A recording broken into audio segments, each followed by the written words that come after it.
Good morning. It's Friday, July 11th, 2024. This is Wes Fryer. Woo! It's 76 degrees. I am at Stevens Creek Nature Park. My wife and my favorite place, like 5 minutes from our house, to be able to hike and moose. Hey, Moose. Moose and Rosie. Say hi, Rosie. Moose and Rosie and I have just gone on about a 4-mile hike. And it rained on us. And I want to talk in this Wisdom of Wes episode about building up institutions. So this nature preserve is pretty new. Here behind me, this amazing building that houses the information center and little exhibits about our area of the Piedmont here in North Carolina. And they're having yoga classes there on Saturdays, and I think they've got summer camps going on. And this beautiful trail, which is like these two, it's like a figure 8 with a longer path in between the two loops. It's just wonderful, man. It is fantastic. This is a community space. This is not an institution. This is infrastructure, but you know, this place paid for by tax dollars, maintained by our tax revenue. In this case, it's actually Mecklenburg County. We live on the other side of the interstate loop, 485, in what's called Union County. So we're actually a beneficiary of the tax dollars for the Mecklenburg County residents. But this is free. It's available to the public. It's wonderful. Man, this contributes to our quality of life so much. It's fantastic. And the reason that we have this, there's several, but one of them is that we have some institutions here in the Charlotte, North Carolina area, to include city government, county government, and parks and recreation. Okay, that is an institution that we have. It's a shared value that we have, that parks are important, that, you know, tax dollars should support things like this. We have this institution. Okay, have you noticed today that there are a lot of angry people who are sharing their voices? And there are people that really want to dismantle institutions, tear them down. I talked about this in my last episode, which I think was episode 27, which I recorded from the Kennedy Space Center in Florida. And I talked about, you know, space exploration, civil rights, and governance. But I mentioned in that one that, you know, a number of months ago, I had to create a separate YouTube channel because, you know, I'm an Eagle Scout and I got the Emergency Preparedness Merit Badge and I know some first aid, but I know that it's important to prepare for emergencies. Heck, our son and his wife in Houston right now, tropical storm and Hurricane Beryl, it's like the second named storm in the Caribbean this season, you know, just hit Houston and 2 million people lost power. They were without power most of like Tuesday or Monday or whenever, I think Monday when it actually made landfall. They got power back, but I read that there's still like hundreds of thousands of people without power as of yesterday, Thursday, and even through today, they're thinking 500,000 people in the Houston area are going to be without their electricity.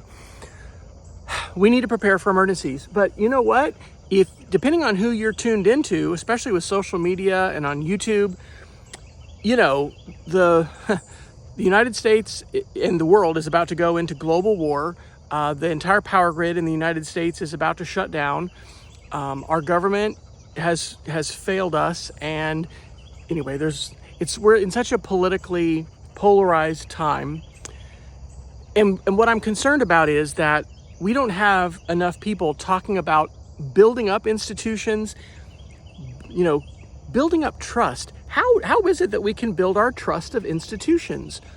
Well, it's in part through our own experiences, but I believe that we need moral, ethical people of character who care about their fellow human beings, who have honesty and integrity as a core value, who are not corrupted by all the ways that we can be corrupted, you know, as human beings. We have good people working in good organizations and institutions, and sometimes those are nonprofits and sometimes those are government organizations. I'm so thankful for our Parks and Rec folks here in our community. And my point is, this is part of Heal Our Culture, which this Wisdom of Wes with Wes series on YouTube. I think if you just Google Wisdom with Wes on YouTube, you should be able to find this in the playlist where I'm putting all these.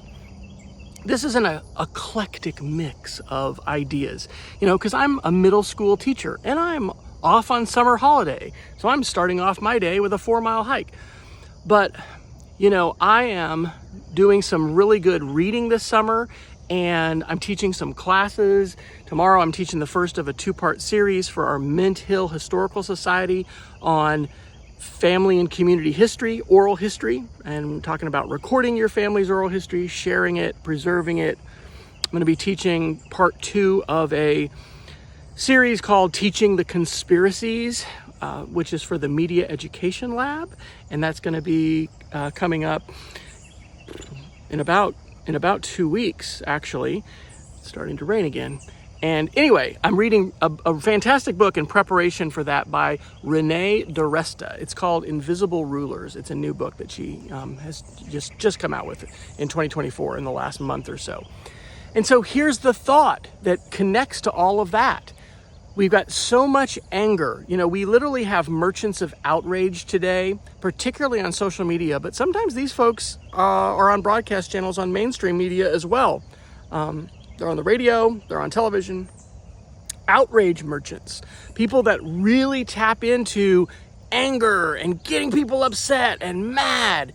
And we also have literally a mob online that is unleashed sometimes by just a tweet from the right influencer to kind of unleash hell on people and, harass them, threaten them, both online and offline as well. There's crazy stuff going on. And I'm going to do a full review of Renee DiResta's book, Invisible Rulers, because it is fantastic. I've been working on an inquiry project called Conspiracies and Culture Wars since the summer of 2019, when I attended the Summer Institute in Digital Literacy in Providence, Rhode Island, hosted by the Media Education Lab. And that's how I'm continuing to do some teaching, and eventually that's going to be a book. But here's the point. We have got to build institutions. We have got to remind ourselves, as I am today, of some of the wonderful, wonderful benefits of institutions within our local communities. But these institutions are important. And as people are enraged, there's something called rage bait. You might have heard of clickbait online, but there's rage bait that's designed to really get you angry and upset and, fuel your anger at an enemy. And in some cases now we have groups that are quite organized that really seem to want to tear down our existing institutions. But it is not clear at all what these people would replace these institutions with, if anything. And, if you think about the French Revolution, which I know you and I were not alive for because it was hundreds of years ago, but studying history is important.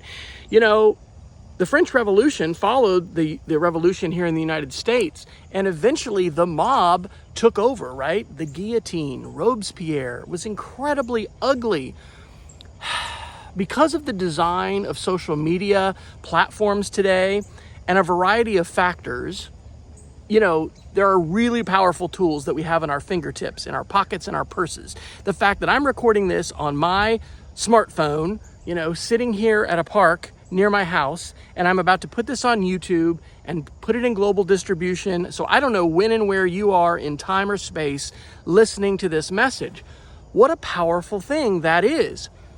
Any powerful tool can be used in bad ways or evil ways and in good, fantastically constructive ways. My point is, we have got to remind ourselves of the value of institutions and seek ways to build up our institutions, to increase the trust that we have in our institutions. Pew Internet Research, or Pew Research, I guess, has studies that you can find on this, and other groups do too, academics. Go to Google Scholar. Public trust in institutions. It's been falling. And look, we have always lived in a fallen world. In this video right now, I'm not going to get theological on you, but from my theological background as a Reformed Protestant Christian, a Presbyterian, historically an evangelical, I hate how that word has been, anyway, there's a lot that we could say about the way that religion and faith is intersecting with politics today and the heresy that is around us. Maybe I'll do another episode about that. But the point is, traditionally thinking about, I lost my train of thought. Does that ever happen to you?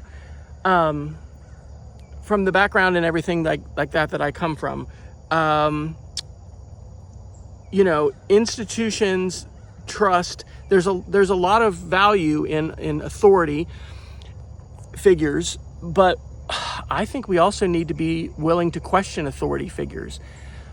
But I don't think our objective should be moral nihilism or hopelessness or despair. And we've got to find ways to build up institutions. And, part of what's so disruptive right now is the information landscape. Much like happened when the printing press was invented, we also had a similar disruption with broadcast media, with radio and television, and the ways in which media elites, a much smaller group of folks, by the way, at that time, were able to fan the flame, in some cases, fan the flames of populism and nationalism and hatred and racism and all kinds of things. We're in a different transition now, but it's with this thing that's in my hand that's connected to the internet. So I'm going to share this.